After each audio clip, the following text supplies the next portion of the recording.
A'udzu billahi minasyaitonir rajim. Bismillahirrahmanirrahim. Assalamualaikum warahmatullahi wabarakatuh. Waalaikumsalam warahmatullahi wabarakatuh. Alhamdulillah innal hamdalillah nahmaduhu wa nasta'inuhu wa nastaghfiruh wa na'udzu billahi min syururi anfusina wa min sayyiati a'malina. May yahdihillahu fala mudilla lahu wa may yudlil fala hadiyalah. Asyhadu an la ilaha illallah wahdahu la syarika lah wa asyhadu anna Muhammadan abduhu wa rasuluh. Allahumma shalli ala Muhammad wa ala alihi wa man sanna bi sunnatihi ila yaumil qiyamah. Amma ba'd. Rekan-rekan pemuda yang dirahmati Allah Subhanahu wa taala, syukur mari kita haturkan kepada Allah Subhanahu wa taala bahwa pada kesempatan malam hari ini kita masih diizinkan Allah untuk bersilaturahim. Kita masih diberikan Allah Subhanahu wa taala kesempatan untuk menambah amal saleh kita. Semoga dengan keikhlasan kita hadir dalam majelis ilmu pada kesempatan malam hari ini, Allah Subhanahu wa taala akan menuntun hidup kita. Sehingga baik di dunia dan akhirat kita akan mendapatkan naungan dari Allah Subhanahu wa taala. Amin ya rabbal alamin.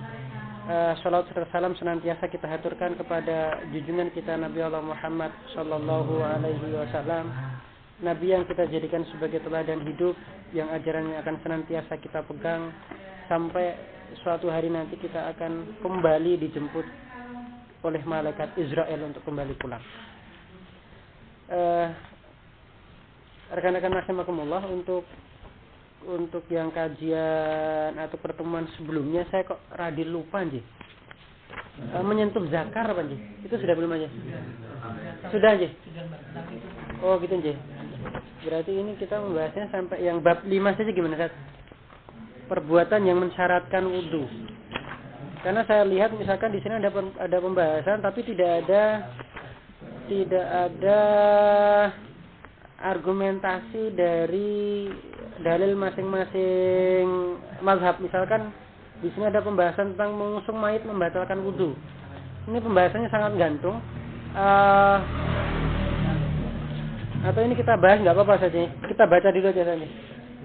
Halaman 71 kaitannya dengan makanan dan masakan membatalkan wudu. Atau adakah atau akankah makanan dan masakan itu bisa membatalkan wudu? Kalaupun ada, itu apa? Sederhananya seperti itu. Dulu pada masa era awal Islam terdapat beberapa perbedaan tentang wudu seseorang itu batal lantaran makan makanan yang masak karena api. Perbedaan ini terjadi karena banyaknya hadis yang membicarakan masalah tersebut. Setelah era pertama Islam, mayoritas fuqaha Amsar sepakat bahwa ini tidak membatalkan wudu. Jadi gini mas, ini sayangnya memang tidak disebutkan beberapa landasan teorinya oleh Ibnu Rus. Maksudnya landasan teori di sini adalah landasan dalilnya. Pada waktu Ibnu Rus memberikan statement tentang pada masa era awal Islam terdapat perbedaan tentang wudu seseorang itu batal lantaran makan makanan yang masak atau yang dimasak karena api. Sayangnya di sini Ibnu Rus tidak menyebutkan ini dalilnya apa gitu kan. Pun seandainya dia mengambil riwayat dari asar misalkan, itu tidak ada. Biasanya kalau ada yang di kitab terjemah ini ada yang tidak tertulis, biasanya di nuskhah yang berbahasa Arab itu ada. Tapi saya cek juga ternyata tidak ada.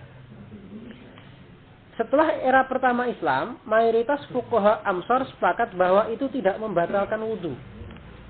Fuqaha Amsar di sini adalah kemarin yang sudah kita bahas, adalah para ahli fikih yang tersebar atau yang berdomisili di beberapa kota besar pada waktu Ibnu Rus itu masih hidup. Di antaranya adalah di Andalusia itu ada 3 kota besar, ada Granada, kemudian ada mana perbatasan dengan Madrid yang sekarang saya agak lupa. Ya, daerah situ. Itu kan dulu juga termasuk pusat peradaban Islam itu. Kemudian daerah Fes atau Maroko, kemudian ke Mesir, kemudian Damaskus atau Damsyik, kemudian Hijaz, Mekah, Madinah itu, kemudian sama Irak. Jadi ketika disebut fuqaha Amsar, berarti dia merujuk kepada fuqaha yang hidup di beberapa kota besar atau negeri Islam ketika itu. Menurut mereka, para khalifah yang 4 atau khulafaur rasyidin juga berpendapat tidak membatalkan. Jadi maksudnya adalah bahwa memakan pada waktu seseorang itu sudah berwudu, kemudian memakan makanan yang dia masak karena api. Artinya masak karena api di sini mutlak, umum. Jadi semua masakan yang dia matang karena api itu dulu di era awal Islam itu ada pendapat yang mengatakan membatalkan. Ternyata berdasarkan dari asar dari sahabat yang 4, Abu Bakar, Umar, Utsman dan Ali, itu ternyata tidak membatalkan. Sandarannya adalah ini ada asar ini sebenarnya. Karena akhirul amraini min Rasulullah sallallahu alaihi wasallam tarakul wudu mimma massan nar. Dua perkara yang terakhir dari Rasulullah sallallahu alaihi wasallam adalah tidak berwudu lantaran makanan yang masak karena api. Tetapi sebagian ulama ahli hadis seperti Ahmad, Ishaq dan yang lain menyatakan bahwa yang membatalkan wudu itu hanya karena makan daging kambing berdasarkan ketetapan dan hadis yang sahih. Ini pun sampai sekarang masih terjadi perbedaan pendapat. Artinya di sini disebutkan ada yang namanya ulama ahlul hadis. Biasanya ketika terjadi perbedaan pendapat antara ulama ahlul hadis dengan ulama usul, jadi kan ada setidaknya ada 3 Mas ya. Keilmuan yang memang ketika itu masing-masing memiliki branding dari ulamanya sendiri-sendiri. Meskipun sebenarnya kapasitas ulama atau kapasitas ya ulama ketika itu memang menguasai beberapa cabang ilmu. Cuman hanya ada beberapa yang memang dia kepakarannya lebih. Misalkan di sini ada ulama ahli hadis atau muhaddisin biasanya. Kemudian ada ahli fikih itu fuqaha. Kemudian ada yang namanya ulama usul fikih, ulama usuli. Ini masing-masing meskipun beberapa ulama yang dia multi talent, seperti misalkan Ibnu Rushd ini kan multi talent dia. Dia dikatakan orang saintis juga iya, dikatakan usuli juga iya, dikatakan muhadis dia juga iya, gitu kan. Misalkan juga Ibnu Taimiyah itu juga seperti itu. Dan Imam Syafi'i itu juga beliau juga usuli, bahkan dikatakan peletak dasar ilmu atau metodologi usul. Beliau juga seorang ahli fikih dengan kitabnya yang cukup masyhur Al-Itu kitab fikih. Beliau juga dikatakan seorang muhaddis. Ada statement dari salah seorang yang semasa dengan Imam Syafi'i bahwa ketika ada hadis yang dia tidak diketahui oleh Imam Syafi'i, berarti itu hadisnya kemungkinan besar maudhu. Itu berarti menunjukkan kalau memang Imam Syafi'i ini seorang pakar hadis. Seperti itu.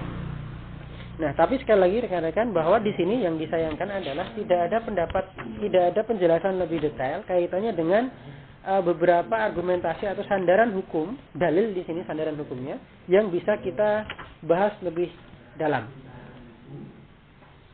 Kemudian berikutnya adalah tertawa membatalkan wudu. Abu Hanifah mengemukakan pendapat yang agak aneh. Yaitu bahwa tertawa itu adalah ketika sedang sholat berlangsung itu membatalkan wudu berdasarkan hadis mursal riwayat Abu Aliyah. Jadi hadis mursal ini adalah hadis yang pada tingkat ada 2 hadis mursal. Hadis mursal itu ada yang mursal sahabi, kan? Kemudian mursal yang satunya itu mursal secara umum. Jadi hadis mursal ini adalah hadis yang dalam periwayatannya melewati atau tidak ada sahabat yang meriwayatkan langsung, tetapi ada sahabat lain yang menunjukkan bahwa hadis tersebut diriwayatkan oleh seorang sahabat. Misalkan ya, hadis tentang yang mursal sahabi sini. Ini misalkan kita pakai yang sini saja. Inna qauman dhahiku fi sholati fa amarahum an-nabi sallallahu alaihi wasallam bi a'adatil wudu'i was sholati. Bahwa suatu kaum tertawa ketika sholat, lalu Rasulullah sallallahu alaihi wasallam memerintahkan mereka untuk mengulangi wudu dan sholat. Jumhur ulama menolak hadis ini untuk dijadikan dalil dalam menetapkan hukum karena nilai hadis ini mursal dan bertentangan dengan kaidah dasar, yakni segala sesuatu yang membatalkan salat tidak membatalkan wudu. Jadi hadis mursal yang ini periwayatnya siapa sih? Wah, tidak ada. Terus misalkan ngaten. Nabi itu meriwayatkan, misalkan pada waktu beliau masih tinggal di kota Mekah atau sebelum hijrah.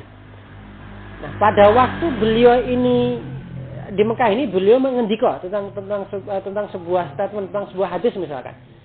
Nah, kemudian hadis ini diriwayatkan oleh Abu Hurairah.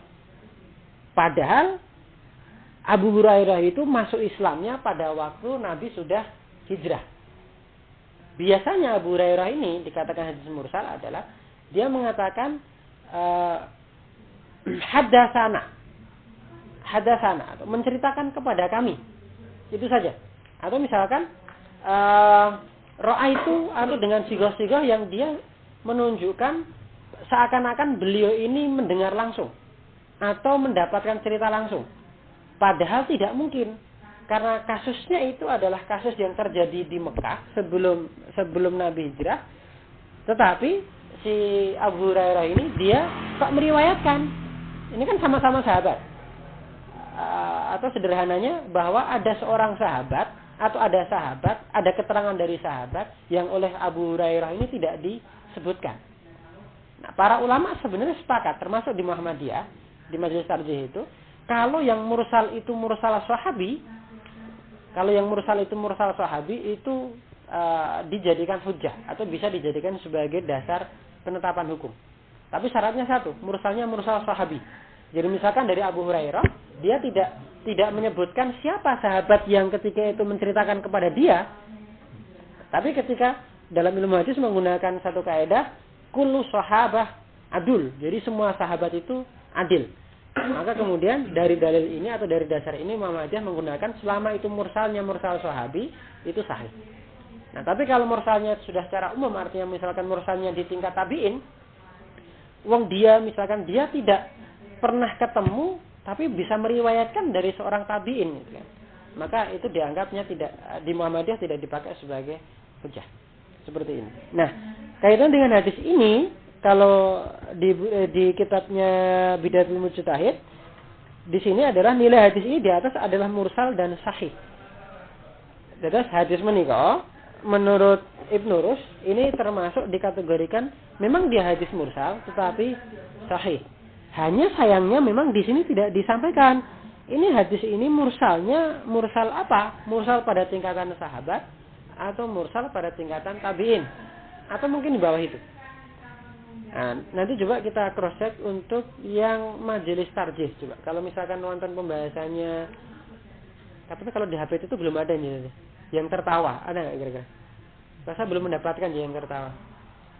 Yang HP. Ini ada yang ngasih HP betul? HPT bukan HP. Ya, HPT. Benar sih. HP tok. Ya coba nanti insya Allah minggu depan kita cross checkkan kalau misalkan ini ada pembahasannya di fatwa tarjih. Kemudian yang berikutnya, ini kita sebut saja yang G ini. Ada beberapa fuqaha, ini kaitannya dengan mengusung mayat membatalkan wudu. Ada beberapa fuqaha yang berpendapat bahwa mengusung mayat ini membatalkan wudu. Pendapat aneh ini berdasarkan hadis yang menyatakan bahwa man ghassala mayyitan falyaghtasil wa man hamalahu falyatawadda. Barang siapa yang telah memandikan mayat hendaknya ia bermandi, dan barang siapa habis mengusung mayat hendaknya ia berwudu. Perlu diketahui bahwa jumhur ulama berpendapat bahwa hilangnya akal sebab apapun, baik itu ayan, gila atau mabuk, itu membatalkan wudu. Mereka mengkiaskan hilangnya akal dengan tidur, karena ketika tidur hadas bisa terjadi. Pendapat ini sebagai langkah hati-hati yang cenderung memperberat hukum, sebab hilangnya akal lebih berpotensi untuk mendatangkan hadas.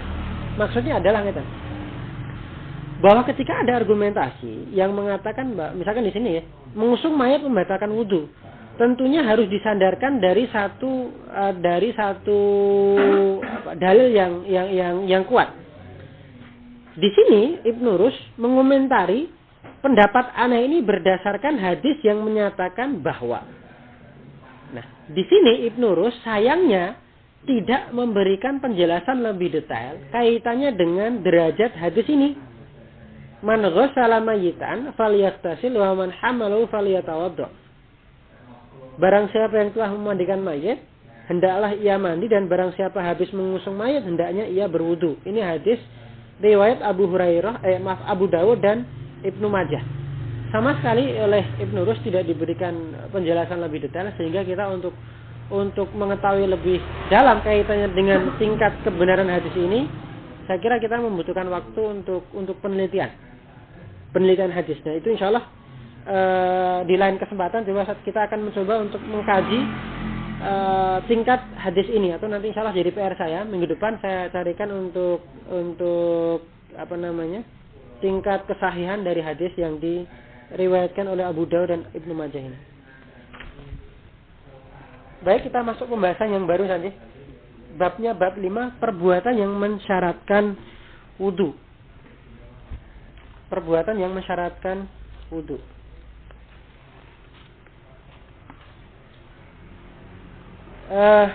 Dengan pembahasan yang sederhana sebenarnya ini bisa kita ambil pertanyaan. Sebenarnya apa saja sih gitu. Napa mawon toh yang mensyaratkan seseorang itu untuk dia harus berwudu gitu kan. Kembali kami ulangi, untuk ada di sini ada syarat dan ada rukun. Ini biar tidak mulahbat, biar tidak tertukar-tukar. Bahwa syarat itu adalah sesuatu yang harus dipenuhi sebelum melaksanakan sebuah perbuatan. Maka artinya dia berada di luar sebuah ritual, sebuah perbuatan atau sebuah amalan.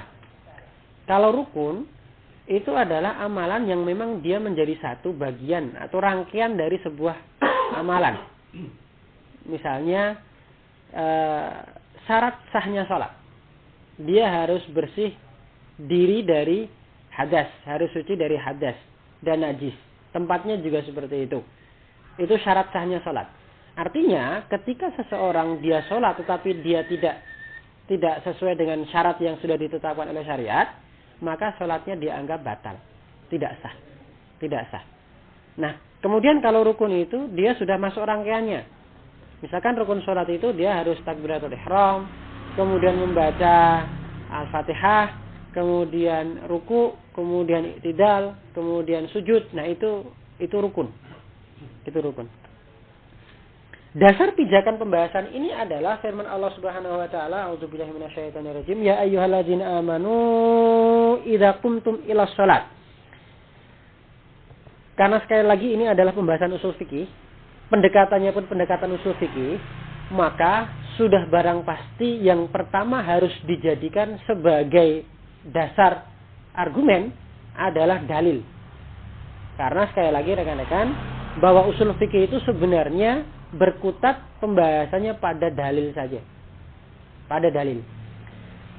Wahai orang-orang yang beriman, jika kamu hendak melaksanakan sholat. Kemudian yang kedua, ini hadis dari Imam Bukhari dan Muslim, la yaqbalullahu sholata bi ghairi tahurin wala shadaqatan min ghululin. Allah tidak akan menerima sholat tanpa taharah dan juga sedekah yang dihasilkan dari pengkhianatan. Berdasarkan ayat dan hadis di atas, para ulama sepakat bahwa taharah menjadi salah satu syarat sahnya sholat. Kendati mereka berselisih pendapat tentang apakah taharah itu menjadi syarat sah atau syarat wajibnya sholat. Mereka juga sepakat bahwa taharah itu menjadi syarat seluruh sholat kecuali sholat jenazah dan sujud tilawah. Dalam kedua masalah ini terjadi perselisihan yang sangat ganjil. Ini biasa. Sebelum Ibnu Rus mengungkapkan berbagai atau beberapa masalah-masalah yang rinci, sebelum Ibnu Rus nanti mengungkapkan atau menjabarkan dari masing-masing pendapat itu sandaran argumennya atau dalilnya, sebelum Ibnu Rus nanti menganalisa sebab perbedaan pemahaman para fuqaha terkait dengan dalil-dalil tersebut, oleh Ibnu Rus yang pertama dia lakukan adalah menguraikan dulu atau menyodorkan dulu banyaknya pendapat ulama terkait dengan kasus tersebut. Jadi misalkan dalam syarat sahnya wudu ini atau hal-hal yang mensyaratkan wudu ini, dia sampaikan dulu secara detail ini dari secara umum dari sekian dari pendapat ini atau dari kasus ini itu ada berapa pendapat sih? Ada berapa pendapat dan bagaimana corak secara umum dari pendapat tersebut. Baru setelah itu biasanya Ibnu Rushd akan mencoba untuk mentafsil atau akan mencoba untuk memperinci dari masing-masing kasus tersebut lengkap dengan argumen dari masing-masing ulama tadi, kemudian disusul dengan sebab perbedaan. Bagaimana bisa lewat atau melalui hadis yang sama misalkan, tapi kenapa pemahamannya bisa berbeda? Itu namanya mahalul khilaf atau sebab terjadinya perbedaan. Di sanalah nanti logika usul fikih itu akan bermain. Kemudian sebab perbedaan pendapat adalah karena istilah sholat itu mungkin dapat digunakan untuk sholat jenazah dan sujud tilawah. Jadi kalau keterangan di sini ada sujud tilawah, ada sujud tertentu yang dilakukan oleh pembaca Al-Quran atau para pendengar ketika membaca ayat-ayat tertentu dalam Al-Quran yang dianjurkan melakukan sujud. Jadi gini Ustaz. Pembahasan yang pertama ini kaitannya dengan bahwa apakah taharah itu menjadi syarat untuk seluruh sholat atau tidak? Ada yang mengatakan iya, hanya untuk atau kecuali untuk sholat jenazah dan sujud tilawah. Jadi ada ulama yang mengatakan bahwa sholat jenazah itu tidak perlu wudu. Ya, hal seperti ini biasa saja. Ini kan memang aneh itu kan menurut kita, tapi nanti kita lihat dalilnya apa gitu ya. Kemudian ada yang mengatakan bahwa sujud tilawah itu tidak perlu juga untuk wudu. Maksudnya sujud tilawah itu kalau misalkan kita sedang membaca Al-Quran kata niku, kemudian kita merasakan kita bisa mentadaburi isi Al-Quran, kemudian kita langsung sujud gitu. Ada ulama yang mengatakan itu nggak perlu wudu gitu kan. Nah, sebab perbedaan mereka adalah karena istilah sholat itu mungkin dapat digunakan untuk sholat jenazah dan sujud tilawah. Maksudnya baik sholat jenazah maupun sujud tilawah itu dua-duanya itu juga termasuk bagian dari sholat. Termasuk bagian dari sholat. Karena ada nanti mungkin insya Allah dijelaskan ini. Atau gini, fuqaha yang berpendirian bahwa istilah sholat meliputi sholat jenazah dan sujud tilawah, tentu mereka mensyaratkan thaharah pada keduanya. Pendapat ini menjadi pegangan jumhur ulama. Ini saya baca sekali lagi. Fuqaha yang berpendirian bahwa istilah sholat meliputi sholat jenazah dan sujud tilawah, tentu mereka mensyaratkan thaharah pada keduanya. Ini pendapatnya jumhur. Yang kedua, sedangkan ahli fikih atau fuqaha yang berpendirian bahwa istilah sholat tidak mencakup sholat jenazah dan sujud tilawah tidak mensyaratkan thaharah pada keduanya. Sebab dalam sholat jenazah itu tidak ada ruku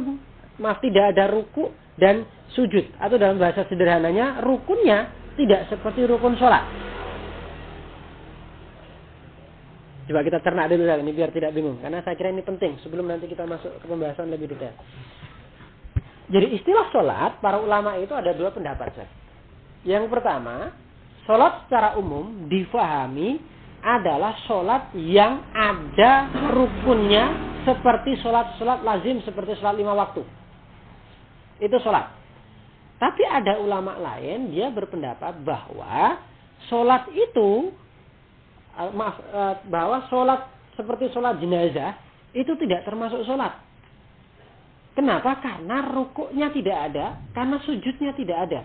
Sehingga berdasarkan ayat Quran ini, gitu kan? Ini kan ayat Quran mengatakan, apabila kalian hendak melaksanakan sholat, faghsilu wujuhakum wa aydiyakum sampai akhir itu. Maka silakan kalian berwudu dengan cara membasuh tangan, wajah dan seterusnya. Nah, dalam ayat ini kan ada kata sholat. Ulama mengatakan Yang diwajibkan, yang masuk dalam kategori perintah untuk berwudu di sini itu sholatnya. Sedangkan sholat jenazah itu ada ulama yang mengatakan itu tidak termasuk sholat, makanya itu nggak perlu wudu. Itu nggak perlu wudu. Jadi ya sudah, kita langsung saja datang kemudian sholat. Argumennya seperti itu. Istimbat mereka atau cara menyimpulkan hukumnya seperti itu berdasarkan dari hadis tersebut. Sama hadis, dari Quran tersebut. Sama juga hadisnya juga ada redaksi kata sholat. Allah tidak akan menerima sholat tanpa bersesuci dan sedekah yang dihasilkan dari pengkhianatan.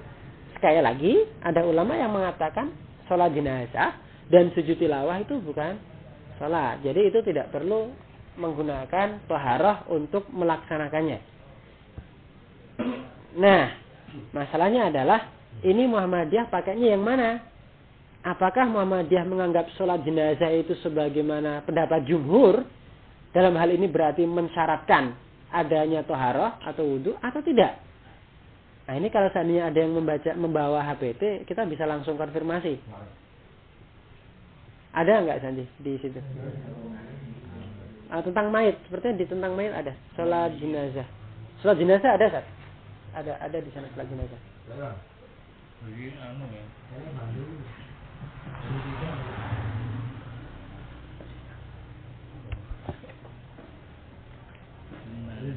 Sholat jenazah jadi.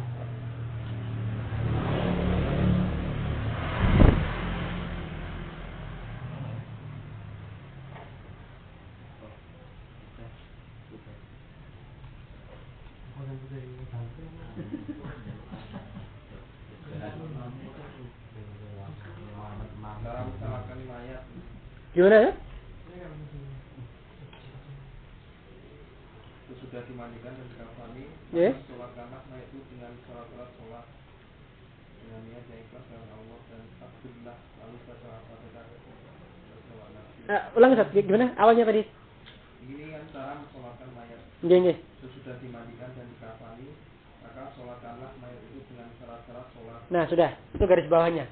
Berarti menggunakan Muhammadiyah ikut pendapatnya jumhur.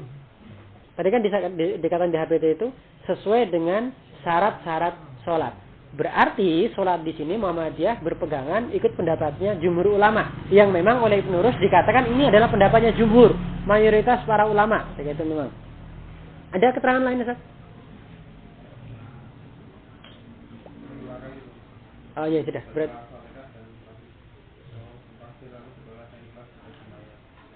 Ya sudah. Berarti memang Muhammadiyah pakainya pendapatnya yang jumhur dalam kasus ini. Kemudian beberapa pasal atau beberapa kasus terperinci kaitannya dengan syarat atau sesuatu perbuatan yang mensyaratkan wudu. Yang pertama adalah taharah dan kaitannya dengan menyentuh mushaf. Atau kalau kita buat pertanyaan sederhana, apakah menyentuh mushaf itu harus mensyaratkan taharah? Apakah menyentuh mushaf itu kita harus disyaratkan terlebih dahulu dalam keadaan suci? Wudu maksudnya atau tidak? Apakah taharah ini sama dengan di sini? Apakah taharah menjadi syarat untuk menyentuh mushaf atau tidak? Dalam hal ini Imam Malik, kemudian Abu Hanifah dan Imam Syafi'i berpendapat. Pendapat pertama berarti ini bahwa taharah merupakan syarat menyentuh mushaf. Ini pendapatnya 3 imam. Imam Malik, kemudian Imam Abu Hanifah dengan Imam Syafi'i. Mereka mengatakan ini adalah atau taharah itu menjadi syarat sebelum seseorang itu menyentuh mushaf. Yang kedua, pendapat kedua adalah ulama Zahiri menyatakan bahwa taharah bukan syarat untuk menyentuh mushaf. Ini dijabarkan dulu nih dari kasus ini. Itu ada berapa pendapat dan siapa yang berpendapat seperti itu. Sebab perselisihan mereka, nah ini berarti cuma 2. Berarti dalam kasus ini, kasus mushaf ini, apakah seseorang harus suci atau tidak, atau harus bertaharah atau tidak itu, ada 2 pendapat berarti cuma. Sebab perselisihan mereka adalah perbedaan persepsi dalam memahami firman Allah Subhanahu wa taala, A'udzubillahi minasyaitonirrajim, dalam surah Al-Waqiah itu ayat 79, la yamassuhu illal mutahharun.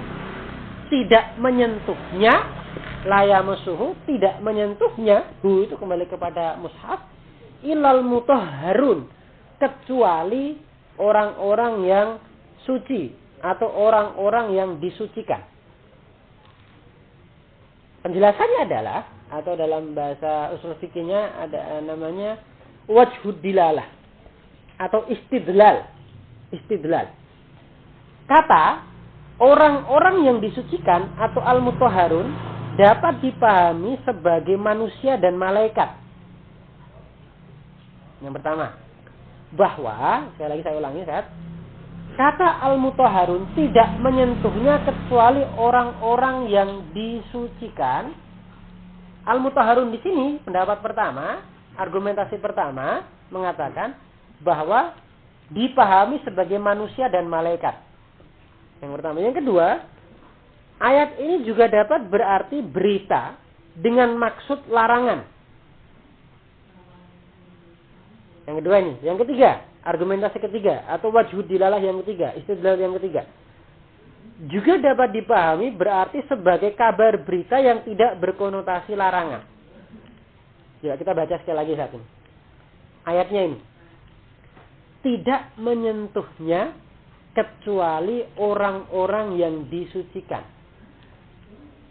Coba kalau kita menangkap sepintas ini, kita bisa menangkap ini secara sepintas.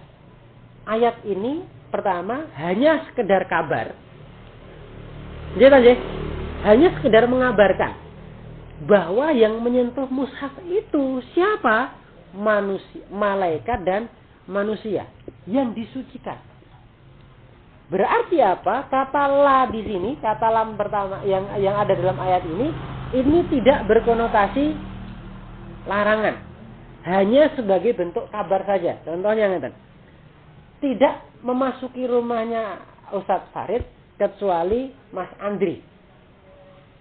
Pertanyaan saya, apakah statement tersebut itu berupa larangan atau berupa kabar? Kira-kira yang mana, Ustaz? Dua-duanya bisa toh? Dua-duanya bisa. Kita memahami la di situ tergantung kita memahaminya la itu seperti apa. Apakah la itu la linahyi, la nahyi atau la larangan, lam larangan, atau la di situ hanya sekedar ikut sebagaimana keseluruhan kalimat sebagai bentuk kabar. Inilah yang menjadi perselisihan mereka, kemudian memunculkan dua pendapat tadi itu.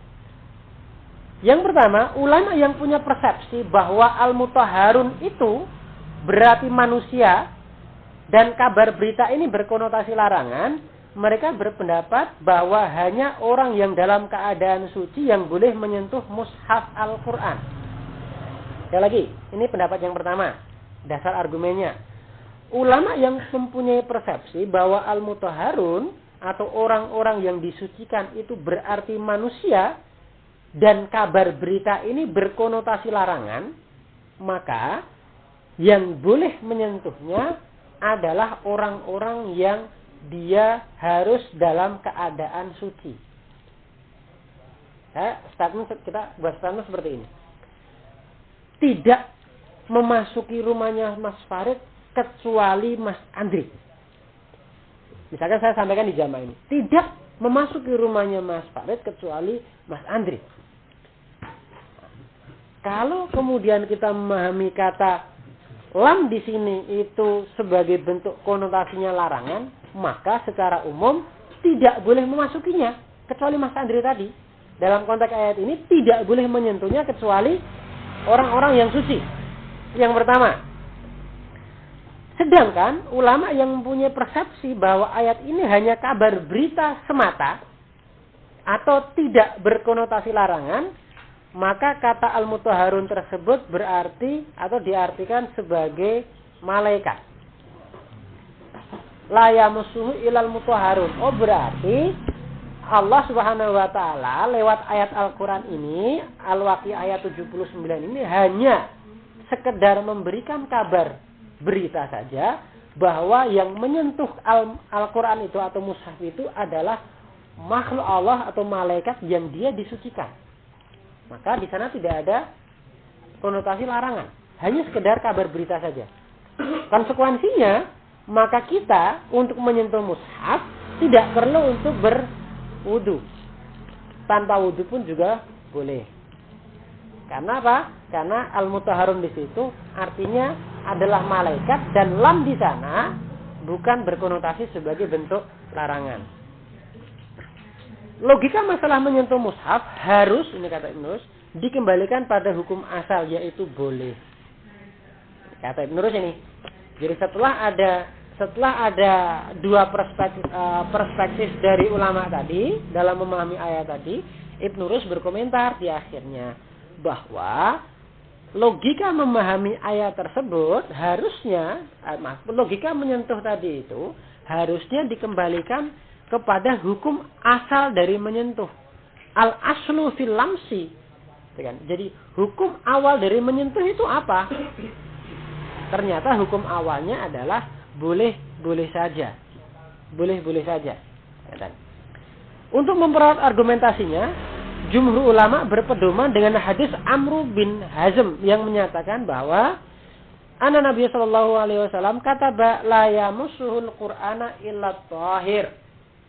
Nabi sallallahu alaihi wasallam menetapkan bahwa tidak boleh menyentuh Al-Qur'an kecuali orang suci. Ini hadis dari Darimi dan Imam Malik. Hadis Amr bin Hazm sebetulnya masih diperdebatkan oleh ulama untuk dapat diterima sebagai dalil.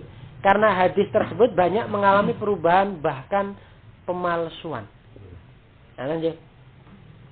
Saya perhatikan, ini berarti komentar Ibnu Hazm ini, setelah dia melihat ternyata pelik juga masalahnya ini, akhirnya dia mengeluarkan statement pribadi. Saya perhatikan bahwa jika hadis di atas diriwayatkan oleh orang-orang yang dapat dipercaya, maka Ibnu Mufawwas menilai sahih. Karena hadis ini menyangkut penetapan Nabi Shallallahu Alaihi Wasallam. Ini menunjukkan kepada kita secara tidak langsung bahwa memang Ibnu Hazm itu seorang pakar hadis, kan? Pakar hadis. Sedangkan Malik memberi keringanan hukum bagi anak-anak. Sedangkan hadis riwayat Amr bin Su'aib dari ayah dan kakeknya yang juga dijadikan dalil untuk memperkuat pendapat jumhur ditolak oleh ulama Zahiri. Sedangkan Malik memberi keringanan hukum bagi anak-anak untuk menyentuh mushaf dalam keadaan tidak suci karena mereka belum mukallaf. Sampai di sini memang Ibnu Hazm, Ibnu Rus tidak memberikan komentar yang lebih tegas selain tadi itu di awal bahwa perselisihan pendapat tersebut harusnya dikembalikan ke hukum awal menyentuh yaitu boleh. Maka sepintas kita bisa menangkap dari sekian pendapat yang oleh Ibnu Rus diambil adalah pendapat yang tidak mensyaratkan harus bertaharah dalam menyentuh mushaf seperti itu. Nah, ini Muhammadiyah pakai yang mana? Sepertinya di HPT itu kok ada nggak Sanjay kira-kira pendapat ini? Maksudnya pembahasan ini ada nggak di HPT Sanjay?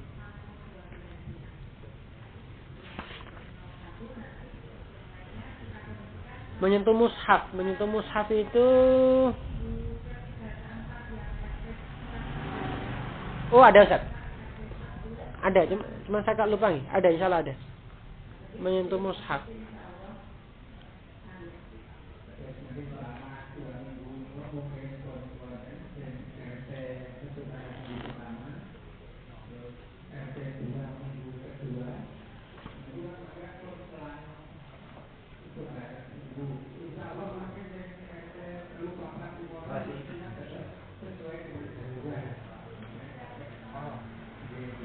Kenapa?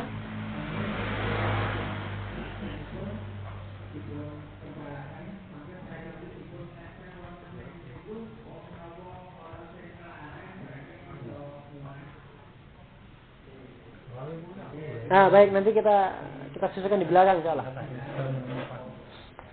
Berikutnya, kaitannya dengan sesuatu hal yang mensyaratkan wudu adalah tentang kasus orang yang junub. Wudu bagi orang yang junub.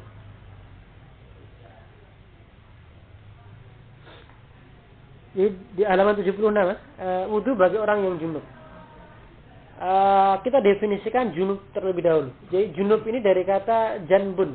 Janbun itu artinya jauh. Maksudnya adalah secara istilah orang yang junub adalah orang-orang yang dia terjauhkan dari ibadah. Ibadah di sini tentunya adalah ibadah-ibadah yang memiliki aturan-aturan baku atau ibadah mahdhah. Kenapa ke orang junub itu dikatakan kenapa ke orang yang dia junub itu dikatakan orang-orang yang jauh dari ibadah-ibadah? Karena memang dengan junubnya seseorang tersebut dia tidak diperkenankan untuk melakukan ibadah. Khususnya di sini adalah ibadah-ibadah yang mensyaratkan adanya taharah. Para ulama berselisih pendapat tentang wajibnya berwudu bagi orang junub dalam beberapa keadaan. Sekali lagi, para ulama berselisih pendapat tentang wajibnya berwudu bagi seseorang yang junub dalam beberapa keadaan. Jadi junub itu lebih merefer pada dua hal. Junub karena seseorang laki-laki keluar air mani, baik itu karena mimpi atau karena yang lain. Yang kedua, junub dalam arti dia bersenggama atau berhubungan badan. Junub cuma dua itu. Menurut jumhur ulama, jika seseorang hendak tidur dalam keadaan junub, maka ia disunatkan berwudu tetapi tidak wajib, hanya disunahkan saja. Jumhur. Jadi misalkan seseorang dia sedang junub, habis berhubungan dengan istrinya, kemudian dia hendak tidur, maka disunahkan untuk berwudu. Sunah saja. Ini jumhur ulama, mayoritas ulama. Sedang menurut ulama Zahiri, ia wajib berwudu berdasarkan hadis sahih yang diriwayatkan oleh Umar, yang pernah menyatakan dirinya junub pada suatu malam terhadap Nabi SAW. Kemudian beliau bersabda, Rasulullah, tawaddo' waghsil zakaraka sumanam. Hadis ini diriwayatkan oleh Imam Bukhari dan Imam Muslim. Kata Rasulullah terhadap Umar bin Khattab, wudulah kamu, kemudian cucilah kemaluanmu, kemudian tidur. Jadi satu malam Umar ini cerita, ya Rasulullah, saya junub gitu kan. Saya mau tidur. Kata Nabi, kamu mandi dulu, wudu dulu, kemudian cuci kemaluan kamu, kemudian tidur, atau baru kamu setelah itu baru tidur. Hadis ini dijadikan sandaran oleh Imam Zahiri untuk mengatakan, untuk berargumen bahwa yang namanya junub itu mewajibkan wudu. Jumhur ulama memahami perintah dalam hadis di atas sebagai perintah yang berkonotasi sunnah. Nah, ulama atau mayoritas ulama memahami hadis ini tadi, itu konotasinya adalah sunnah. Jadi kata tawaddo' waghsil, wudulah kamu dan cucilah kemaluan kamu, itu sighah amar di sini atau kata perintah di sini itu tidak berkonotasi wajib, tetapi hanya sebatas sunnah. Dan mengalihkan perintah atau al-amr dari pengertian lahirnya berupa wajib, karena wajibnya toharoh itu tidak sesuai dengan syar'i bagi orang yang hendak tidur. Maksudnya gini, Ustaz. Kalau seandainya seseorang itu sebelum dia tidur diperintahkan untuk berwudu, maka tidak ada keterangan dalam syariat yang menyatakan hal tersebut. Lagi, bahwa ketika hadis perintah Rasulullah kepada Umar, ketika hadis ini akan kita jadikan sebagai konotasi wajib, artinya bahwa seseorang ketika dia hendak tidur dan dalam keadaan junub dia harus wudu dan mencuci kemaluannya. Kalau kita mau menganggap ini sebagai perintah wajib, maka itu menyalahi syariat. Karena dalam syariat tidak ditemukan perintah yang secara sharih yang disepakati ulama yang menyatakan bahwa sebelum tidur itu harus wudu. Ternyata tidak ada. Kemudian mereka juga mengemukakan argumentasi dengan mengemukakan hadis dari Ibnu Abbas yang mengatakan, hadisnya cukup panjang, anna Rasulullah sallallahu alaihi wasallam, bahwa Nabi sallallahu alaihi wasallam kharaja minal khala'i, keluar dari kamar mandi, fa utiya bi ta'amin faqalu ala na'tika bituhrin. Bahwa Nabi sallallahu alaihi wasallam itu beliau keluar dari kamar mandi atau dari WC, kemudian beliau diberi makanan, lalu mereka berkata, orang yang mau memberi makanan tadi itu, apakah tidak sebaiknya kami memberi air pada Anda untuk bersuci wahai Rasulullah? Kemudian Rasulullah menjawab, apakah aku ini mau sholat sehingga harus berwudu? Apakah aku ini mau sholat sehingga harus berwudu? Dalam suatu riwayat disebutkan bahwa Nabi mengatakan, apakah Anda mau berwudu? Rasulullah menjawab, saya ini tidak hendak melaksanakan sholat, apakah saya harus berwudu? Ada yang bisa menangkap maksudnya, Ustaz? Ada yang bisa menangkap maksudnya? Nah, itu nggih, ngaten Pak. Dados yang di hadis ini mendukung pendapat jumhur ulama yang mengatakan bahwa wudu itu hanya sebatas kalau mau sholat. Itu saja. Jadi tidak kemudian kalau mau tidur itu harus wudu, itu enggak ada dalil, bukan pendapat yang kuat. Artinya kalau kita mau memahami hadis perintah Nabi kepada Umar itu sebagai perintah wajib, itu terbantahkan oleh hadis yang lain. Seperti itu. Penggunaan hadis ini sebagai dalil pada dasarnya lemah, sebab model pemahaman seperti dialog dalam hadis termasuk mafhum khitab yang paling lemah. Mereka mengajukan dalil lain berdasarkan hadis riwayat Aisyah yang mengatakan, annahu alaihi salatu wasallam kana yanamu wa huwa junubun la yamassul ma'a. Bahwa Nabi tidur dalam keadaan junub, beliau tidak menyentuh air wudu. Beliau tidak menyentuh air wudu. Kembali lagi menguatkan bahwa tidur dalam atau sebelum junub itu junub dan akan tidur itu tidak mensyaratkan wudu. Kemudian mereka juga berselisih pendapat tentang keharusan orang junub yang akan makan, akan minum dan berkemauan lagi untuk menyetubuhi istrinya. Menurut jumhur ulama, sama sekali ada kewajiban bersuci bagi orang dalam kondisi di atas. Oh, ini salah Ustaz ini. Ini redaksinya salah ini. Ini pasti ada kata tidak. Jadi menurut jumhur ulama sama sekali tidak ada kewajiban bersuci bagi orang dalam kondisi di atas. Yang halaman 78 ini kurang kata tidak. Mereka juga berselisih, ini yang nomor 2. Mereka juga berselisih pendapat tentang keharusan orang junub yang akan makan, minum dan berkemauan lagi untuk menyetubuhi istrinya. Menurut jumhur ulama, sama sekali ada kewajiban bersuci. Ini kurang nih. Sama sekali tidak ada kewajiban bersuci bagi orang dalam kondisi di atas. Sebab bersuci secara syar'i hanya diwajibkan bagi hal-hal yang perbuatan tersebut agung seperti sholat. Di samping karena adanya hadis yang bertentangan seperti riwayat yang menyatakan tadi itu. Idza arada ayu awida ahlahu ayatawadda. Bahwa apabila kalian hendak apabila kalian sudah dalam keadaan junub dan hendak mengulangi lagi pertempurannya, dalam tanda kutip pertempurannya, biasanya imbuh katanya, maka hendaknya ia berwudu terlebih dahulu. Sekali lagi, bahwa hadis ini oleh jumhur ulama dimaknai sebagai konotasinya sunnah. Sunnah.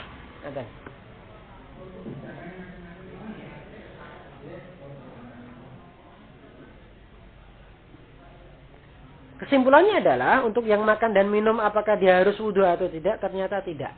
Kesimpulannya seperti itu. Dari sekian hadis setelah kita lihat, setelah kita cermati, ternyata tidak ada yang menguatkan bahwa sebelum makan, sebelum minum itu harus wudu secara mutlak atau secara wajib. Ternyata tidak ada. Kemudian berikutnya wudu menjadi syarat tawaf. Wudu menjadi syarat tawaf. Tawaf itu memutari Ka'bah 7 kali.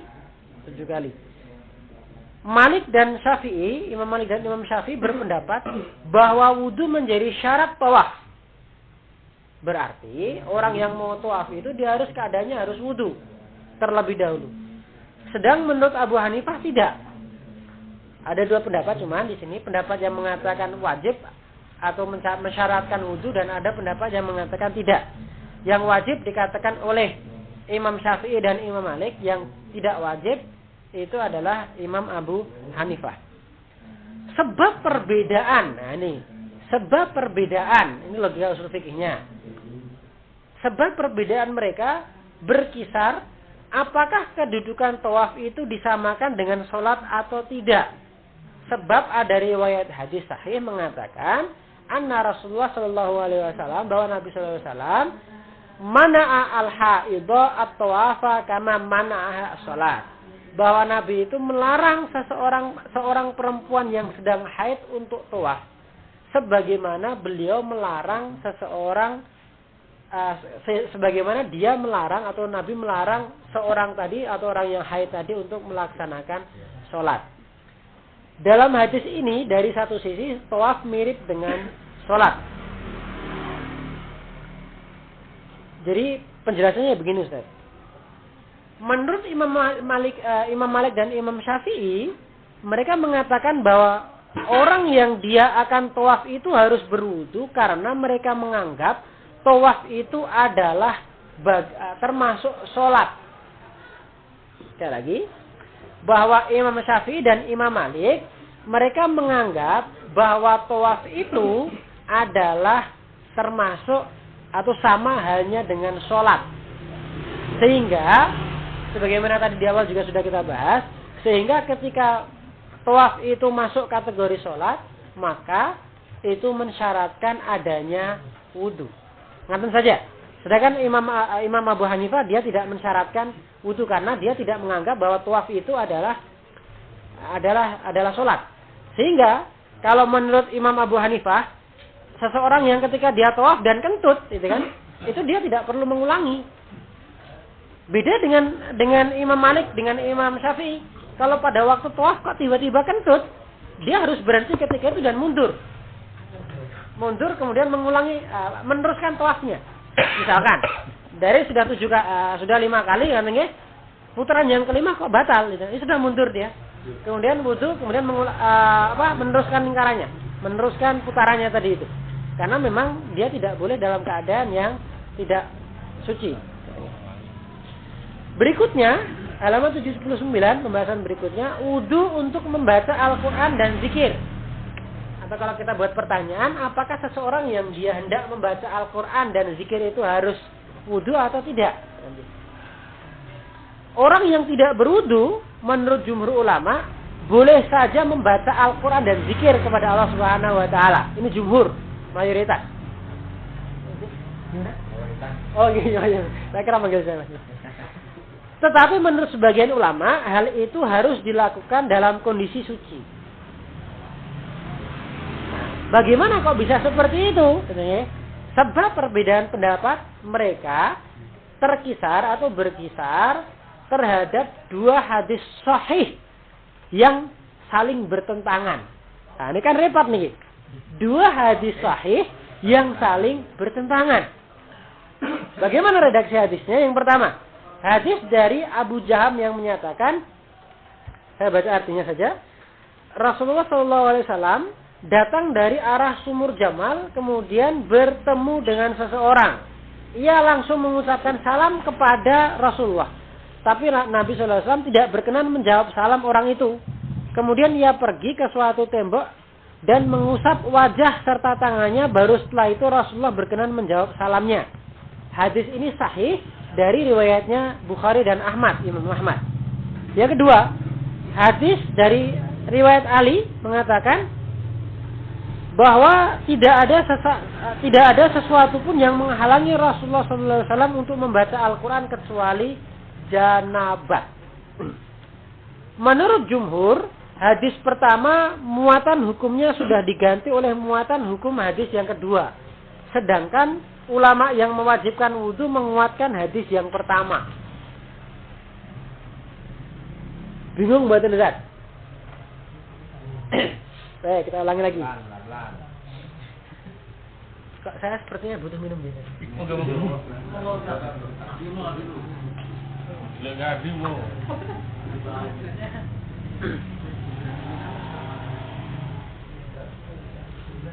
Baik.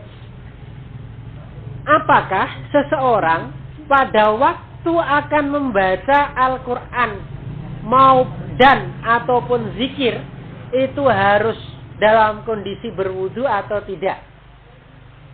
Nah, pendapat ini ada dua. Ada yang mengatakan wajib, ada yang mengatakan tidak. Jumhur ulama mengatakan tidak. Nah, perselisihan pendapat ini terjadi karena ada dua hadis sahih yang saling bertentangan. Hadis pertama mengatakan suatu hari Nabi ini itu datang dari arah sumur Jamal.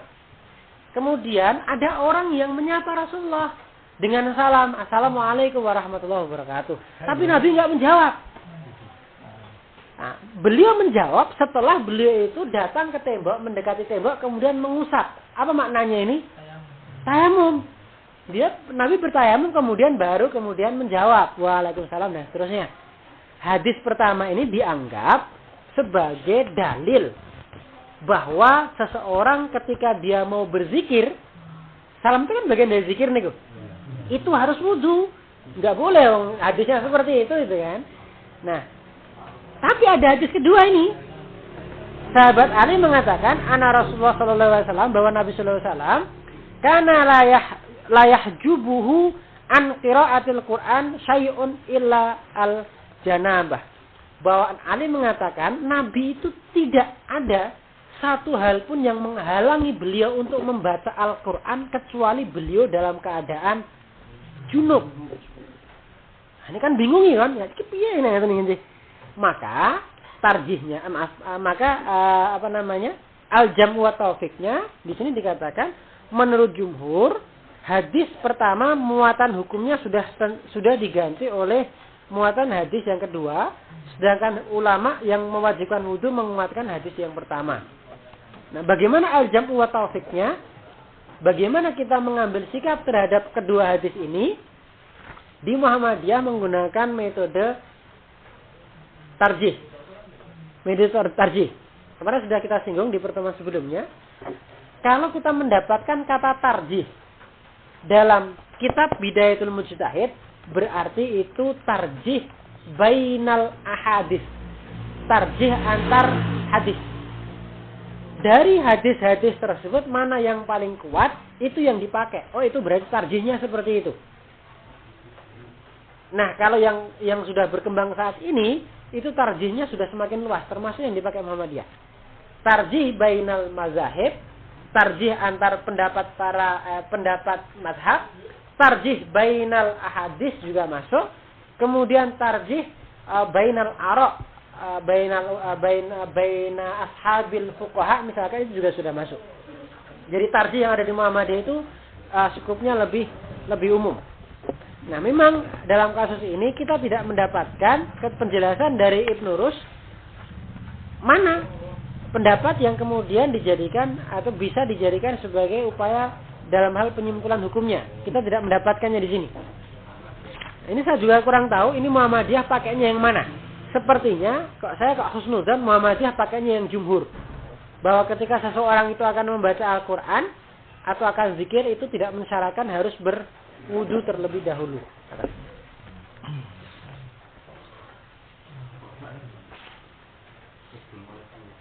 Baik, Ustaz, mungkin ada pertanyaan sampai di sini sebelum kita lanjutkan materi tentang mandi, kitab mandi, Al-Ghusl. Mungkin ada yang ingin ditanyakan?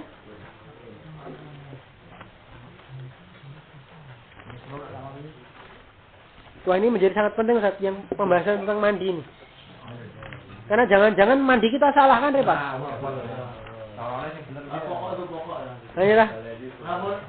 Ya, jangan sampai kok selama ini kita mikirnya mandinya sudah suci kan, sudah benar, ternyata salah. Maka kami sarankan setelah ini langsung mandi kalau ada yang salah aja. Makanya mendingan bak subuh. Ayo adem-adem ayo.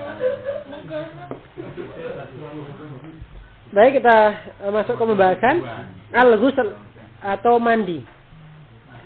Sumber pokok pembahasan ini adalah firman Allah Subhanahu wa taala, A'udzubillahi minasyaitonirrajim, wa in kuntum junuban fatahharu. Al-Maidah ayat 6. Dan apabila kamu dalam keadaan junub, maka mandilah, maka bersucilah, fatoharu. Pembahasan yang akan dilengkapi dengan dalil-dalil ini meliputi yang pertama kewajibannya, kemudian orang yang wajib mandi, kemudian air mutlak yang digunakan untuk mandi. Pembahasan ini dibagi menjadi 3 bab. Bab pertama adalah perbuatan-perbuatan dalam mandi. Kemudian bab kedua hal-hal yang membatalkan mandi. Yang ketiga hal-hal yang membatalkan sama. Oh bukan. Kalau yang kedua tadi hal-hal yang membatalkan mandi. Kemudian yang ketiga adalah hukum hal-hal yang membatalkan mandi. Persoalan siapa yang diwajibkan mandi? Jawabannya adalah semua orang yang berkewajiban untuk melaksanakan sholat. Dalam hal ini tidak ada perbedaan pendapat di kalangan ulama. Jelas. Siapa toh yang diwajibkan mandi wajib itu? Ya semua orang yang diwajibkan untuk sholat. Maka dia mempunyai kewajiban untuk mandi.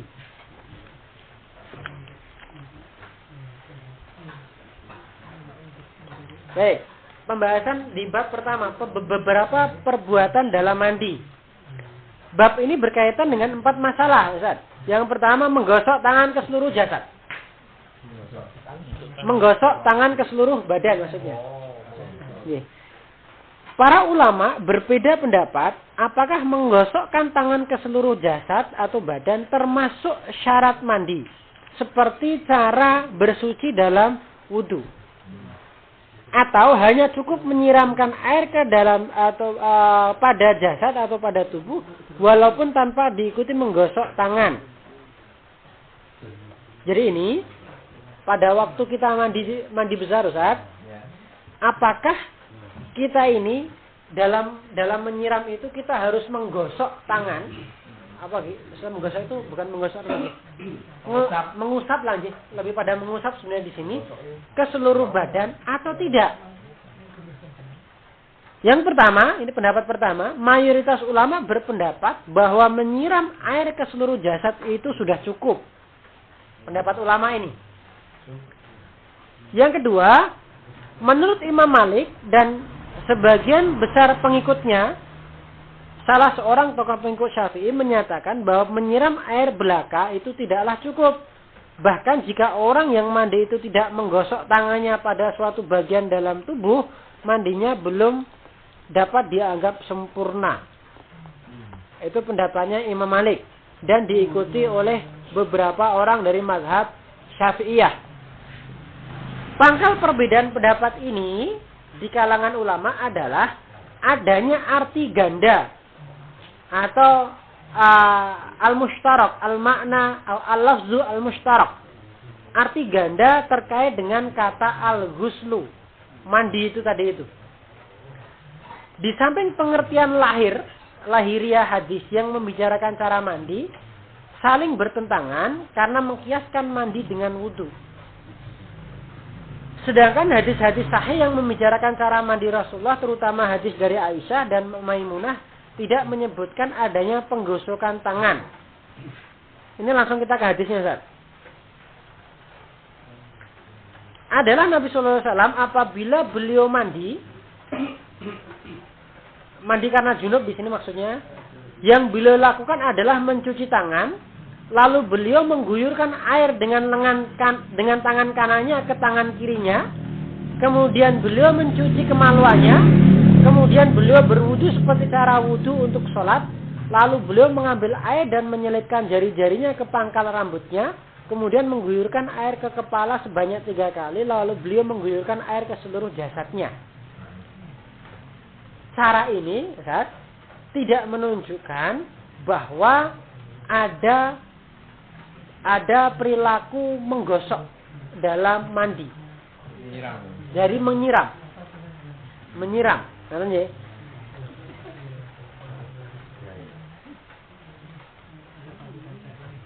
Kemudian hadis yang kedua, sesungguhnya bagianku cukup mengguyurkan air ke kepalamu sebanyak 3 kali. Sesungguhnya bagi kamu cukup mengguyurkan air ke kepalamu sebanyak 3 kali, kemudian guyurlah ke seluruh tubuhmu. Jika demikian kamu telah selesai bersesuci. ini pendapatnya siapa tadi Ustaz? Mayoritas fuqaha bahwa al-ghuslu itu tidak mensyaratkan seseorang untuk mengusap ke seluruh tubuh. Tidak mensyaratkan mengusap ke seluruh tubuh. Dalilnya setidaknya dari 2 hadis di atas.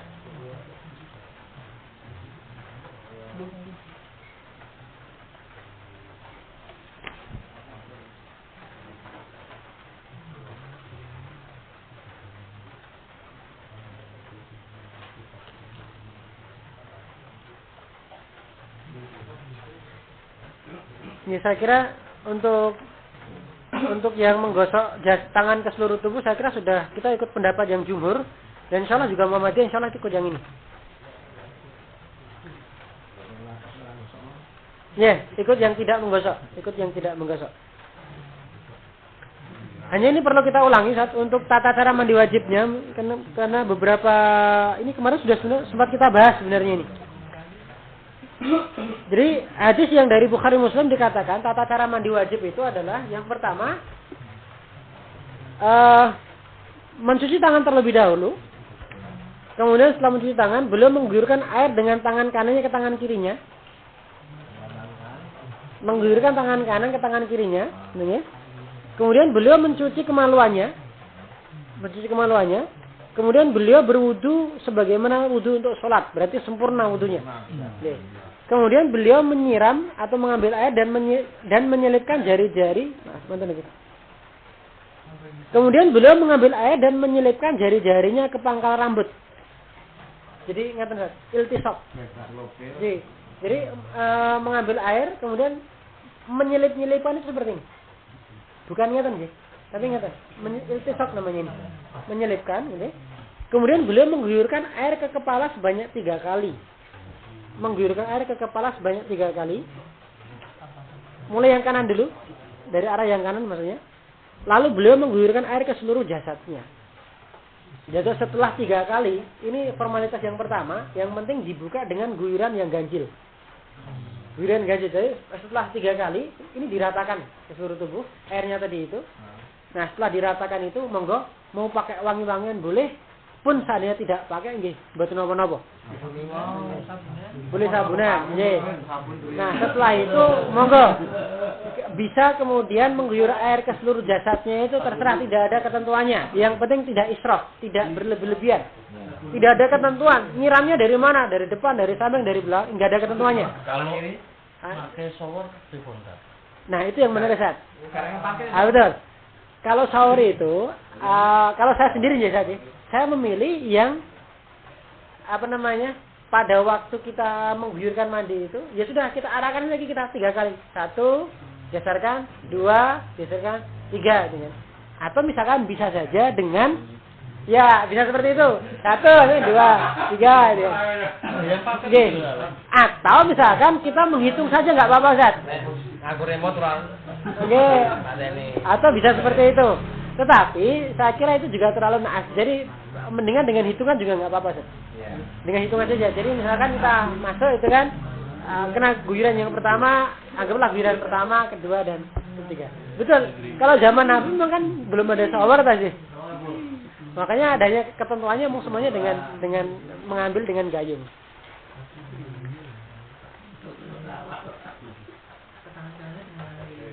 Kemudian ini untuk penjelasan tentang al-ghusl ini di pembahasan sebelumnya sudah ada Ustaz dan lebih lengkap sebenarnya.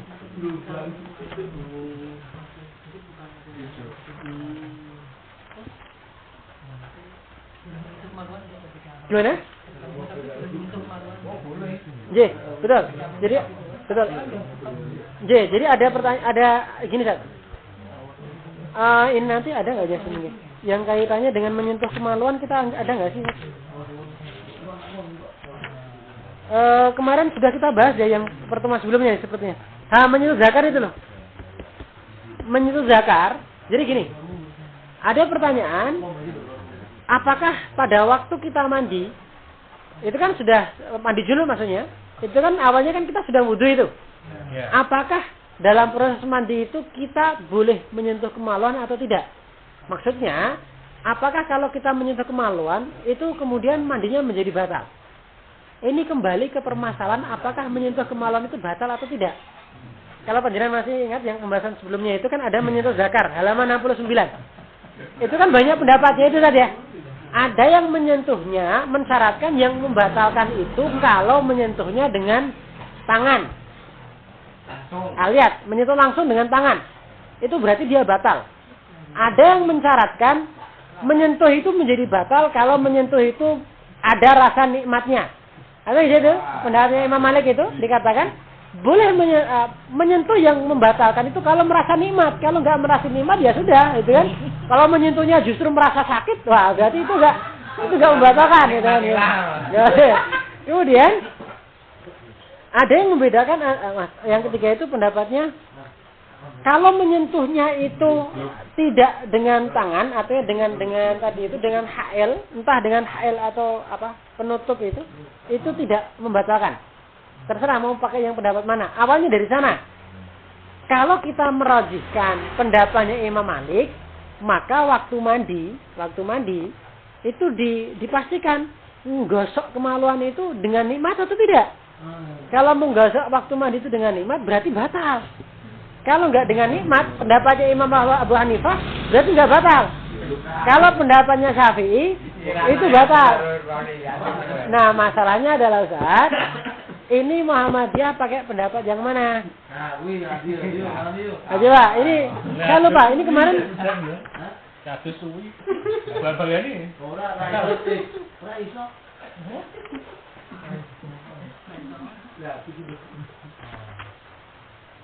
Nah, ini saya kira jawabannya nanti kita menggunakan dalil ya pendapat yang dipakai oleh Muhammadiyah. Apakah Muhammadiyah itu menganggap menyentuh kemaluan itu batal atau tidak?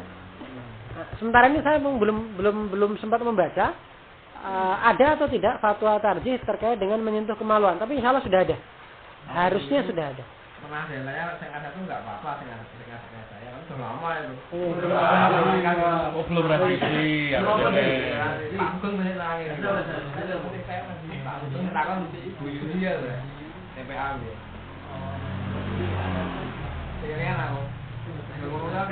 Betul. Kalau selama ini saja, selama ini kan Muhammadiyah itu kan berprinsip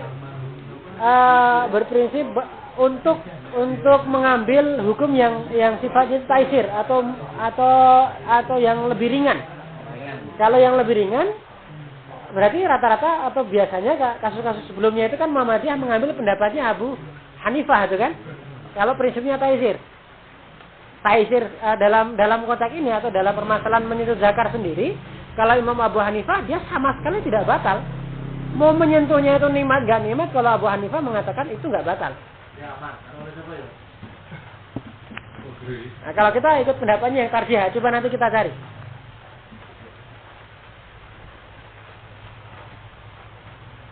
Kemudian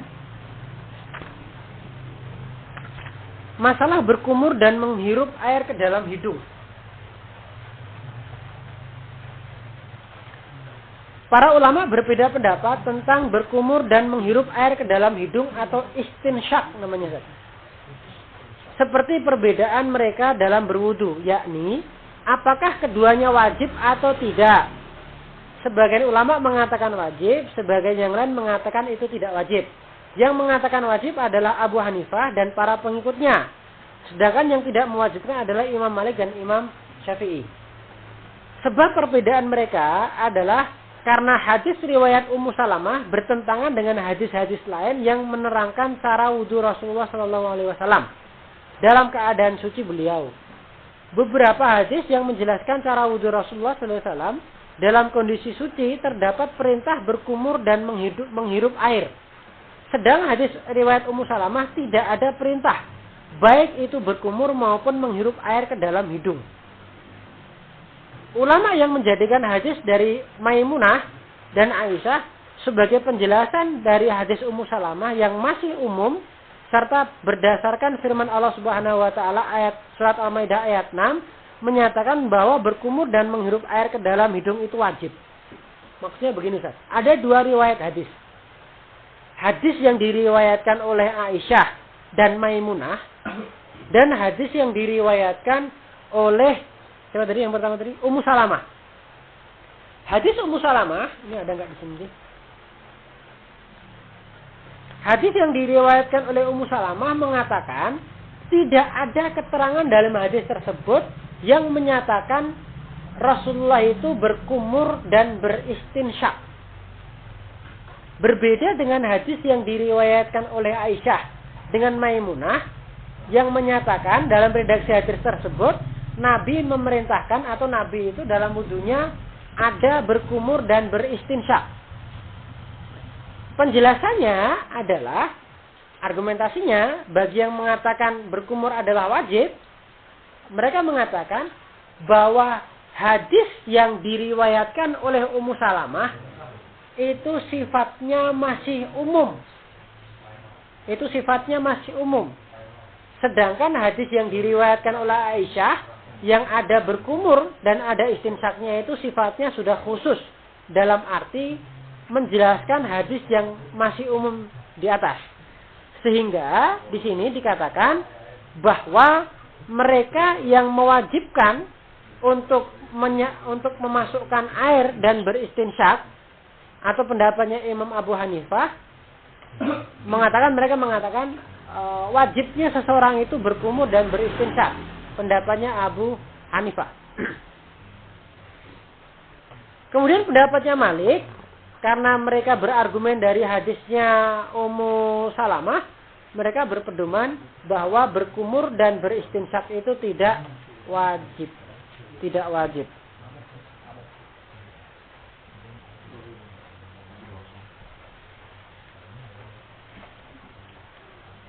Nah, ini Muhammadiyah pakainya yang pendapatnya Abu Hanifah sepertinya. Kenapa? Karena dalam HPT, dalam tuntunan himpunan putusan tarjih itu, rangkaian wudu semuanya menggunakan berkumur dan beristinsyak.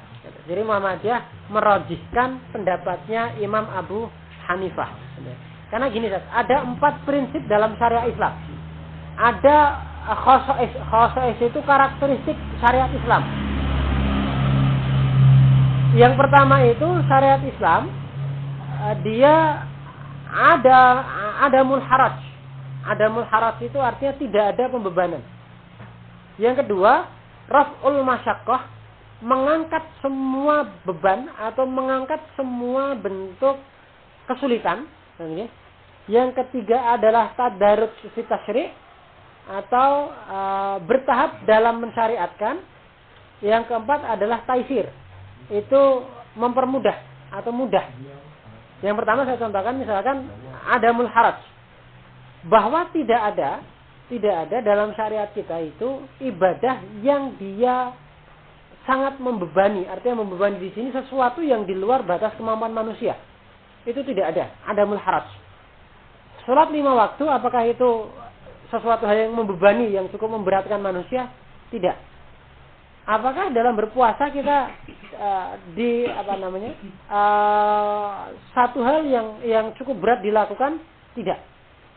Oleh karena itu, salah satu dalilnya yang Muhammadiyah berpedoman bahwa puasa yang tidak ada ketentuannya seperti puasa ngebleng itu 7 hari 7 malam itu, puasa mute dan lain sebagainya itu haram jelas. Kenapa? Karena itu bertentangan dengan salah satu prinsip syariat tadi itu, adal muharram. Meskipun nanti ada penjelasan detailnya bahwa hal tersebut atau ibadah tersebut tidak ada tuntunannya, gitu kan. Yang kedua, raf'ul masyaqqah, mengangkat semua kesulitan-kesulitan. Sekiranya memang manusia atau sekiranya memang kita dalam kondisi yang payah, maka tidak perlu memaksakan untuk sesuai dengan kaidah bakunya. Misalkan, ketika sedang sakit misalkan, apakah sholat itu boleh ditinggalkan? Sholat itu boleh ditinggalkan nggak, Ustaz? Tidak boleh, tidak boleh. Tapi bagaimana syariat mengakomodir orang-orang yang sakit ya? Kalau mereka nggak kuat berdiri dengan cara duduk, kalau nggak kuat duduk dengan cara tiduran, dengan cara tidur. Kalau nggak kuat tidur dengan isyarat. Kalau nggak bisa dengan isyarat, dengan hati, dengan perasaan. Kalau sudah nggak bisa dengan perasaan, ya sudah. Sudah meninggal. Artinya sampai tingkatan yang seperti itu, sholat itu nggak bisa ditinggalkan, nggak boleh ditinggalkan. Nah, tadi itu mulai dari dia diperintahkan untuk berdiri, sebagaimana kaidah bakunya yang pertama, kemudian dia untuk duduk, untuk tidur, itu kan pada dasarnya dia raf'ul masyaqqah, mengangkat sesuatu hal yang membebani, memberatkan manusia. Yang ketiga, salah satu karakteristik syariat Islam itu adalah at-tadarruj fi tasyri'. Jadi bertahap dalam mensyariatkan. Misalkan tentang pengharaman khamr. Pengharaman khamr itu yang pertama, ayat yang turun adalah ayatnya itu yang pertama tentang, sebentar saya lupa. Yas'alunaka 'anil khamri wal maisir qul fihima ismun kabirun wa manafi'u lin-nas. Dalam surat Al-Baqarah atau Al-Imran ya itu saya kok lupa. Mereka bertanya kepada Muhammad tentang khamr. Qul fihima ismun kabirun. Katakan kepada mereka wahai Muhammad, dalam khamr itu ada dosa yang sangat besar wa manafi'un lin-nas. Tapi ada manfaatnya itu kan. Ini tingkatan yang pertama pada waktu Allah Subhanahu wa taala akan mengharamkan khamr, bahwa manusia ketika itu umat Islam disuguhkan dua logika, atau disuguhkan logika bahwa Allah ini atau syariat kita itu tidak menafikan loh kalau dalam khamr itu ada manfaatnya. Itu tidak menafikan. Syariat kita jelas mengatakan, Quran mengatakan sendiri itu kan. Tetapi kata Quran, wa ismuhuma akbaru min afihima. Tapi ternyata dosanya itu jauh lebih besar dari manfaatnya. Logika dulu diberikan agar orang mulai untuk berpikir. Ketika itu Umar, begitu ayat ini turun, Umar langsung berkomentar. Ayat ini sebenarnya gejala, kan? Tanda-tanda akan diharamkannya khamr. Kata Umar ini. Karena Umar kan salah satu sahabat yang cerdas. Kemudian ayat yang kedua turun karena satu kasus. Ketika itu ada sahabat yang imamin, menjadi imam sholat, bacanya salah. Surat Al-Kafirun. Qul ya ayyuhal kafirun, katakanlah wahai orang-orang kafir, la a'budu ma ta'budun, kami tidak akan menyembah, atau aku tidak akan menyembah apa yang kamu sembah, wala antum abiduna ma a'bud, demikian pula kalian tidak akan menyembah seperti apa yang saya sembah atau apa yang saya sembah, gitu kan? Kebalik Ustaz. Redaksinya tadi kebalik. Saya lupa nih, itu nama sahabatnya siapa? Subhanallah, saya lupa itu sahabatnya siapa itu. Jadi ketika itu sahabat ini salah membaca. A'budu ma ta'budun, la a'bud la ta'budu ma a'budun. Jadi saya akan menyembah apa yang kamu sembah dan kamu akan menyembah apa yang aku sembah. Kan kebalik-balik Ustaz. Akhirnya dari kasus itu turunlah ayat pengharaman khamr yang kedua, tapi kan belum diharamkan. Ya ayyuhallazina amanu la taqrabus sholata wa antum sukara. Janganlah kalian mendekati salat sedangkan kalian dalam keadaan mabuk atau ketika kalian dalam keadaan mabuk. Sudah. Ini tingkatan yang kedua. Barulah yang ketiga secara sharih ditegaskan dalam Al-Qur'an, ayatnya itu innamal khamru wal maisiru wal ansabu wal azlamu rijzun min amali syaitan fajtanibuhu la'allakum tuflihun. Bahwasanya yang namanya khamar, mengundi nasib dan lain sebagainya itu adalah rijzun min amali syaitan, perbuatan keji yang termasuk perbuatan syaitan. Fajtanibuhu kata Quran, maka jauhilah perbuatan-perbuatan tadi. Nah, kata jauhilah ini merupakan puncak dari pengharaman khamr. Itulah khosais yang ketiga atau karakteristik syariat kita yang ketiga adalah berangsur-angsur dalam mensyariatkan. Yang keempat adalah taisir, mempermudah. Landasan hukumnya adalah hadis dari Rasulullah SAW. Gimana? Yassiru wala tu'assiru, basyiru wala tunafiru. mudahkanlah dan jangan dipersulit. Ya. Betul kan? Mudahkanlah dan jangan dipersulit. Ini perintah Rasulullah ini. Gampang, Bro. Jadi betul. Jadi kalau seandainya ada tingkatan fikih ini ya, dalam tingkatan fikih ini dari yang paling berat, yang sulit sampai yang paling ringan, kita ngambilnya yang mana? Yang paling ringan saja. Ini ya, yang paling ringan saja. Kenapa? Bukan kemudian kita tuh meremehkan, tidak. Tapi memang yang ada syariatnya memang seperti itu, ada pedomannya memang seperti itu. Misalkan, Ustaz, jamak ini. Ayat Al-Quran mengatakan, apabila turun hujan, apabila turun hujan, maka silakan untuk menjamak. Ya betul. Siap. Maka Muhammadiyah, mohon maaf ini, Muhammadiyah itu dianggap oleh kelompok lain, misalkan oleh sahabat kita dari NU, misalkan Muhammadiyah itu terlalu memudahkan, gitu kan. Padahal kita punya argumen ini, jelas itu kan. Dalam keterangan Qur'annya maupun hadisnya tidak diterangkan hujannya itu lebat atau tidak, itu kan.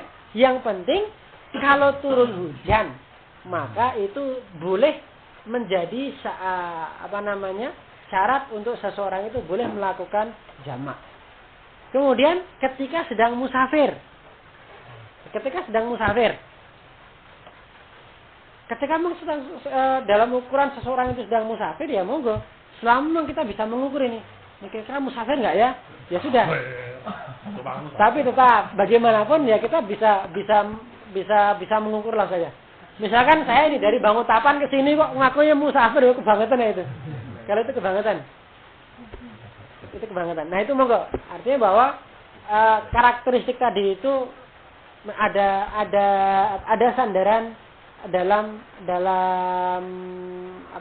dalam Al-Quran maupun sunnahnya itu ada.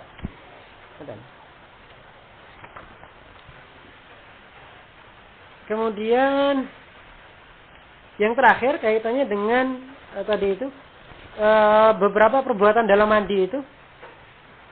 Yang nomor D atau poin D halaman 86, segera dan berurut. Apakah dalam mandi wajib itu harus segera dan harus urut, gitu kan? Atau tidak? Para ulama berbeda pendapat apakah segera dan tertib termasuk syarat mandi atau tidak. Atau yang diperselisihkan mereka dalam wudu itu bukan syarat. Maksudnya adalah bahwa dari atau berpangkal dari perbedaan pemahaman mereka tentang perbuatan atau dari perbuatan Rasulullah, difahami bahwa berurutan dan segera itu merupakan wajib dalam mandi. Maksudnya gini, Ustaz. Ulama mengatakan bahwa urut dan segera, menyegerakan dan berurut itu merupakan perintah yang ada dicontohkan oleh Rasulullah. Sehingga mereka mengatakan segeralah kalian dalam mandi wajib dan urutlah kalian dalam mandi wajib. Maka kalau seandainya jumhur ini mengatakan seperti itu, tidak boleh orang mandi wajib kok salah susunan. Seperti salah susunan itu, misalkan yang pertama itu dia membasuh kemaluan dulu, kemudian baru membasuh tangan, kemudian setelah itu mencuci kaki, kemudian baru menyiram 3 kali. Itu berarti nggak boleh. Kenapa? Karena di sini ada dalilnya, di sini dikatakan inna ma yaksika an tahsi ala ra'siki al-ma'a salasa hasayatin summa tufidi al-ma'a ala jasadiki. Bagi kamu ini perintah Rasulullah kepada Ummu Salamah ini, bagi kamu hanya cukup menyiram rambutmu sebanyak 3 kali, kemudian giurkanlah air itu ke seluruh jasadmu. Kata summa, di sini ada kata summa, kemudian, gitu kan? Itu difahami oleh ulama jumhur, artinya adalah berurutan. Berarti sebagaimana kata summa dalam perintah wudu, summa itu berarti dalam wudu ulama jumhur mengatakan harus berurutan. Tidak boleh kok dalam wudu itu begitu kita datang ngambil air wudu langsung kaki dibasuh, kemudian kedua kepala, kemudian berkumur, kemudian tangan, kemudian telinga. Itu menurut jumhur ulama tidak boleh. Kenapa? Karena redaksi dalam hadisnya itu menggunakan kata summa yang meniscayakan artinya difahami sebagai bentuk tartib atau urutan. Termasuk kata kalau dalam wudu itu bukan summa tapi kata wa yang kemarin sudah kita bahas. Faghsilu wujuhakum wa aydiyakum.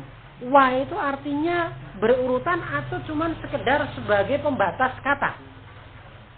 Sebagai pembatas kata. Nah, tapi jumhur mengatakan itu lebih pada berurutan. Baik, ada pertanyaan Ustaz? Saya kira sampai di sini dulu untuk pembahasan malam hari ini. Sekian saja Ustaz. Mohon maaf jika ada yang tidak berkenan. Dari saya tutup. Billahi taufiq wal hidayah. Wassalamualaikum warahmatullahi wabarakatuh. Waalaikumsalam warahmatullahi wabarakatuh.